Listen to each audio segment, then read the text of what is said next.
मिळालं सगळं इंग्रजीच आहे मराठी देतो हा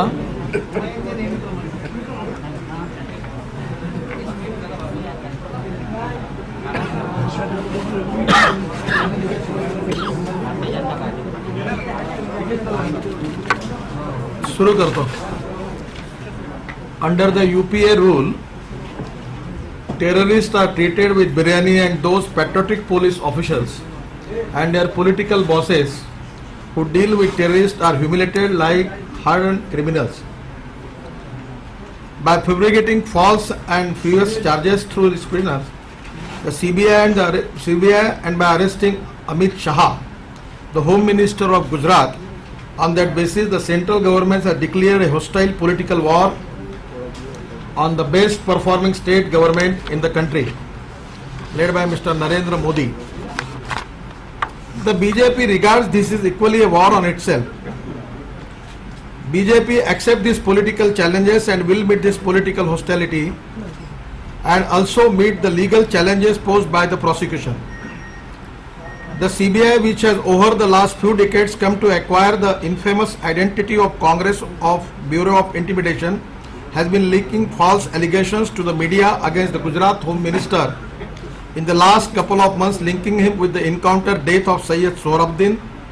The Congress strategy being implemented through CBI is clearly to ventilate the atmosphere against him and to facilitate his eventual arrest. Imprisonment without interrogations.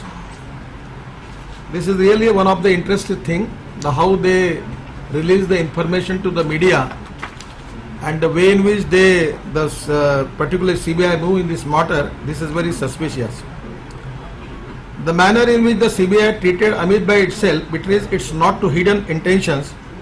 First, the CBI began planting a news item in the media that they just wanted to question, just examine to him Amit Bhai on the Sohrabuddin encounter.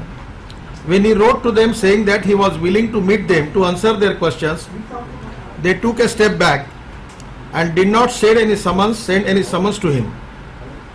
Then they began planting news items day after day saying that the arrest of Amit Bhai Shah was imminent, and last week this rumor mongering picked on Thursday. The CBI sent a summons asking Amit Shah to appear on an hour notice, saying that it wanted to question him as he was aware of the facts relating to the encounter, but at the same time briefed the media that they were about to arrest him. As Amit Shah was advised to ask for a day's time to find out what was the CBI's real motive. On Friday, they again sent summons giving an hour's time to appear to be examined in the context of offence relating to destruction of evidence, and at the same time they had briefed the media that he would be arrested forthwith. As Shah was advised to wait to know whether they wanted to examine him or arrest him and also move an anticipatory bail, the CBI suddenly filed a charge sheet on Friday. Without any examination, they filed a charge sheet on Friday charging Amit Shah with murder and conspiracy, and leaked out the details of the charges including alleged extortion, and began to send out teams to arrest him. Yesterday, Amit Shah had gone to the CBI office and asked to be questioned, but he was not, repeat not, at all questioned, and was taken to the court, where the CBI told the court that it was not interested in interrogating him, and asked for judicial custody of Amit Bhai.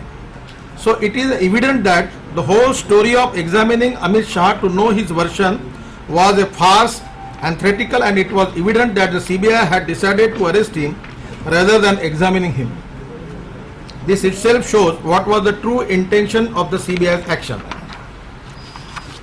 Now, as far as the CBI is concerned, the last track record of the CBI, which is always with you at the time of the cut motion, the way in which CBI protected Mayawati ji and Mulayam Singh, and how they changed their affidavit, at the same time how they helped to Lalu Prasad Yadav, the history is known to you. CBI is constantly, the Congress party is using CBI as a weapon against the opposition leaders to blackmail them. Even in maybe case of Jharkhand, Smith may be case of any other opposition leader. This is the constantly the CBI is misused by the Congress government. The CBI, which was entrusted by the Honorable Supreme Court with the task of investigating the Sohrawardy encounter, death of Sohrawardy and killing of his alleged wife Kausturbi, began to target the Gujarat government from the word go. When the Sohrawardy case was especially brought before it, the Honorable Court had necessarily to resort to the central agency as the state police officials were suspected of involvement, but once it received the mandate, the CBI acted not as the chosen agency of the Supreme Court, but as the instrument of the Congress party and the government at the center. One need not labor to emphasize that the CBI had been a tool of the ruling Congress party since long. Relationship of the concerned political parties with the ruling coalition has been the sole criteria of dealing with cases against politicians.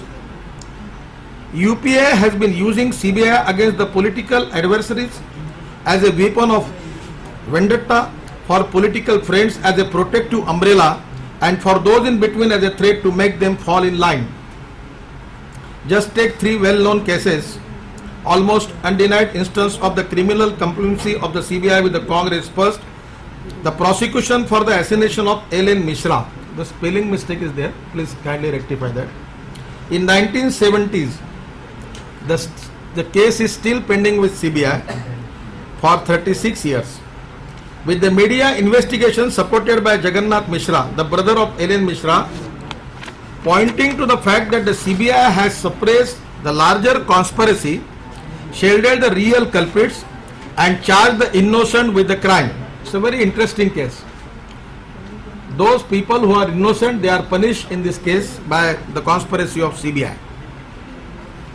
Second, the infamous Bofors case in 1990s involving Rajiv Gandhi and Kotrachi, in which the Congress President Sonia Gandhi was suspected to be protecting Kotrachi, who was deliberately allowed by the CBI to escape India first, and then again deliberately allowed by the CBI to smuggle away the bribe money kept frozen by India. And third, the latest cases involving opposition leaders in UP and Jharkhand and Bihar, where the Congress party shamelessly used the CBI to procure votes for its survival in parliament. The Congress party has always used CBI against political opponents, some recent example of which are they politically motivated and handling of cases against Mulayam Singh Yadav, Mayawati ji and Jayalalitha ji, and any further proof needed to say that CBI had always been virtually a political instrument of the Congress party. Now the target of UPA government and the Congress government is Gujarat government is the target. It's a very interesting thing. You can check this record from the Supreme Court also, that the Sohrawardy encounter investigation by the CBI was to target the BJP and to keep the Congress out of its evidence from the fact, even though the Andhra Pradesh government led by Y.S. Rajashekar Reddy was equally involved in the arrest and encounter death of Sohrawardy. It is already on record. The 7 police officers who are in the cadre of Andhra Pradesh, at that time the government was led by Y.S.R. Reddy, and at that time they were related with this Sohrawardy case. The CBI has completely left out the AP government from the radar, despite the fact